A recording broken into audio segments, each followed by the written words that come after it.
Assalamualaikum warahmatullahi wabarakatuh. Perkenalkan, nama saya Hastriani Rahayu dengan NIM 2104045011014 dari kelas BK3A.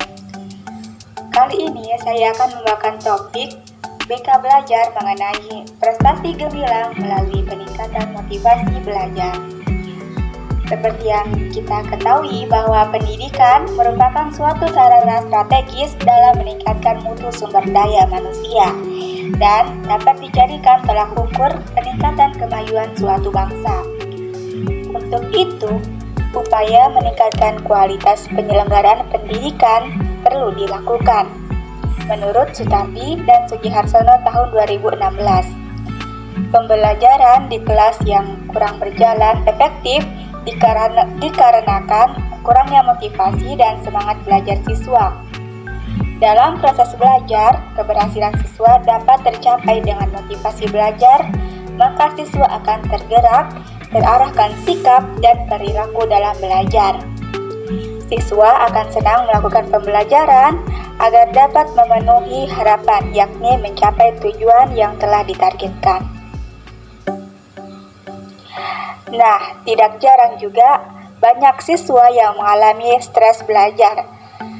Stres belajar merupakan tekanan-tekanan yang dihadapi anak berkaitan dengan kehidupan akademiknya. Dipersepsikan secara negatif dan berdampak pada kesehatan fisik, psikis, dan performansi belajarnya, menurut Aryani tahun 2016. Sedangkan menurut Hamalik tahun 2017 menjelaskan bahwa stres belajar bagi siswa yang memiliki kemampuan kurang cerdas dapat ditunjukkan melalui ciri pada saat belajar mengalami kelambanan dalam menangkap pembelajaran, memerlukan banyak waktu dalam berpikir dan mengerjakan latihan, sehingga siswa yang kurang kemampuan kecerdasannya ini memiliki hambatan untuk mengerjakan tugas dan lebih mudah stres belajar, menurut Rismawati tahun 2020. Nah, ternyata stres ini dapat direduksi dengan adanya motivasi. Menurut Puspita tahun 2017 menyatakan ada hubungan antara stres terhadap motivasi belajar pada peserta didik. Stres yang muncul pada peserta didik harus mereka atasi. Perlu dilakukan upaya untuk mengatasi stres belajar dengan peningkatan motivasi pada peserta didik dalam menjalani proses pendidikan untuk menghasilkan pembelajaran yang optimal. Jadi, dengan motivasi dapat memberi siswa upaya yang dapat membuat seseorang mampu mengelola stres dengan baik. Nah, apa sih itu definisi motivasi?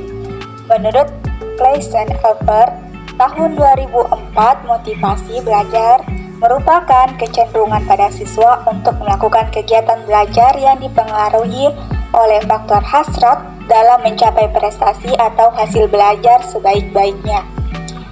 Lingkungan sosial seharusnya menjadi penentu motivasi belajar tidak kita dapatkan dengan baik. Motivasi belajar adalah kecenderungan siswa dalam melakukan kegiatan belajar yang dipengaruhi dorongan hasrat untuk mencapai prestasi atau hasil belajar sebaik mungkin, menurut Said tahun 2021. Dan dalam Winasanjaya tahun 2010 mengatakan bahwa kuat lemahnya atau semangat tidaknya usaha yang dilakukan untuk mencapai tujuan seseorang akan ditentukan berdasarkan kuat dan lemahnya motivasi yang dimiliki orang tersebut. Nah, kali ini saya akan memberikan sedikit video yang dapat memotivasi siswa dalam mengelola stres akademik.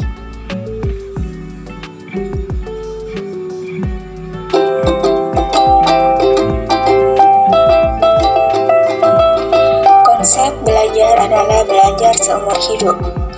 Jika alasan belajar berasal dari diri sendiri, kemungkinan besar kamu akan semangat dan termotivasi untuk menjalaninya? Ya, karena dari diri sendiri dan buat diri sendiri lo juga. Manusia merupakan sosok yang memiliki keinginan kuat untuk mengeksplor, belajar, dan berkembang. Semua dilakukan untuk meningkatkan hidup yang lebih baik. Konsep ini membuat kita meningkatkan kepercayaan diri karena kita menaruh perhatian pada diri kita sendiri dan tujuan. Kita percaya atau enggak, dengan motivasi bisa loh dimulai dari diri sendiri agar bisa semangat belajar lebih tahun 2022. Pertama, semuanya ya dimulai dari mengenali diri sendiri, termasuk apa yang jadi tujuan hidup ini nih. Di sini soal dan apa yang kamu mau, bukan kemauan orang lain atau lingkungan di sekitar rumah gitu. Kalau lu udah punya gambaran apa yang lu suka dan mau mulu capek, coba ingat deh apa yang kamu suka. Misalnya idealnya, dan gue bakal menyelesaikannya dalam waktu 1 hari dengan menargetkan pencapaian tiap jamnya. Nah, spesifik banget bukan? Jelas gitu, apa yang jadi tujuannya sama apa yang kamu capai. Kayak kamu punya panduan gitu yang jelas gimana sih caranya untuk mencapai.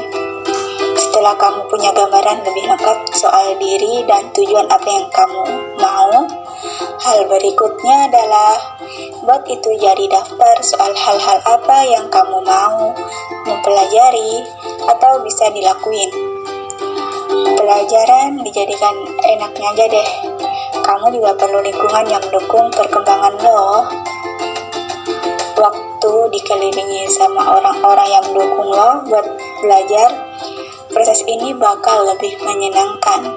Dengan orang-orang yang menginspirasi, bikin lebih termotivasi.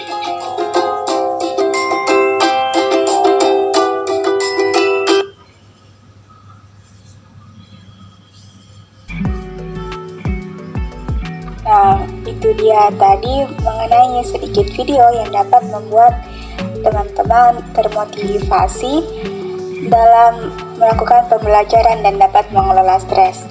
Nah, perlu diketahui bahwa jenis-jenis motivasi itu terdiri menjadi 2 bagian. Yang pertama yaitu motivasi intrinsik, merupakan dorongan atau keinginan berasal dari dalam diri seseorang, berupa adanya minat, bakat, maupun cita-cita. Selanjutnya yaitu motivasi ekstrinsik, merupakan dorongan atau keinginan yang berasal dari luar diri seseorang. Bisa berupa dari guru, orang tua, teman, lingkungan, dan lain-lain. Ada juga beberapa faktor yang berpengaruh pada motivasi ekstrinsik, yaitu berupa kepemimpinan, upah, lingkungan, dan lain-lain. Salah satu faktor ekstrinsik juga dapat berupa reward strategi, yaitu memberikan suatu penghargaan dalam rangka memberikan motivasi dari luar individu yang cenderung sering mengalami penurunan dari faktor intrinsik. Menurut penelitian Damanik tahun 2020. Selanjutnya, berdasarkan teori pada pendekatan behavioral, tingkah laku adaptif tampak diberi penguatan yang menyenangkan setelah ditampilkan memiliki tujuan meningkatnya tingkah laku tersebut dan menetap di masa yang akan datang. Nah, selanjutnya bagaimana sih tips dalam meningkatkan motivasi siswa dalam mengelola stres atau tips meningkatkan motivasi diri dalam mengelola stres? Yang pertama yaitu meningkatkan disiplin belajar.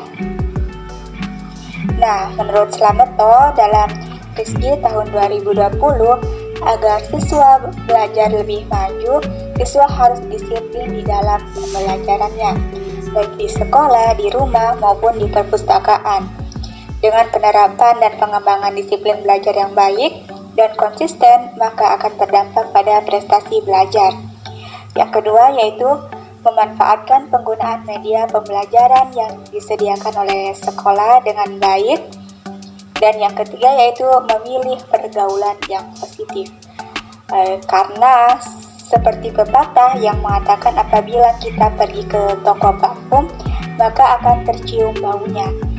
Jadi, untuk meningkatkan motivasi belajar, maka mencobalah untuk bergaul bersama orang-orang yang sangat peduli terhadap pembelajarannya, sehingga kita memiliki motivasi atau dorongan untuk melakukan hal yang sama, yaitu termotivasi untuk melakukan pembelajaran yang sama, dan dari situ kita juga dapat mengetahui pandangan orang maupun cara atau tips-tips seseorang dalam mengelola stres yang ada dalam dirinya, dan kita juga dapat berkolaborasi bahkan bertukar pikiran mengenai hal itu. Baik, itu dia yang akan saya sampaikan. Intinya pada kali ini saya hanya mau menyampaikan pesan bahwa prestasi dapat diraih dengan motivasi yang tinggi. Baik seseorang yang memiliki kecerdasan yang kurang akan melangit atau melambungi seseorang yang memiliki kecerdasan cukup apabila dia terus berlatih dan melatih dirinya. Nah, pada proses pembelajaran, intinya motivasi yang tinggi dapat mengurangi tingkat stres pada siswa. Tingkat stres pada siswa itu dapat dipicu dari banyak hal, misalnya pusing karena tugas, pusing karena kurang motivasi atau dorongan dari faktor eksternal atau faktor internal diri siswa itu sendiri kurang, sehingga adanya motivasi ini dapat meregulasi stres yang akhirnya akan menjadikan siswa tersebut menjadi siswa yang berprestasi dan dapat menggapai tujuan apa yang dari harapannya. Nah, sekian materi yang saya bawakan. Wassalamualaikum warahmatullahi wabarakatuh.